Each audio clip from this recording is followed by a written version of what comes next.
back to everyone. In this video I will guide you how to fix if mobile data is slow on Motorola Moto G37.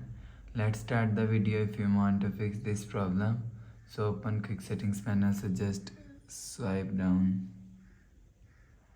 and turn on flight mode and turn off flight mode. Turn on or turn off flight mode 1 to 3 times. After the process, go back to home screen. You will see your problem is solved.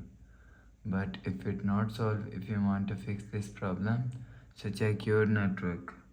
After check your network, you will see your problem is solved. But if it not solved, insert SIM card. Remove SIM tray and clean. After cleaning again, insert SIM card, you will see your problem is solved. But if it still not solved, so restart by just click and hold side power button and volume up button at the time. Click on this restart icon, you will see phone is restart. After restarting, enter phone pin. You will see your problem is solved. So please subscribe for more new latest videos. Thanks for watching.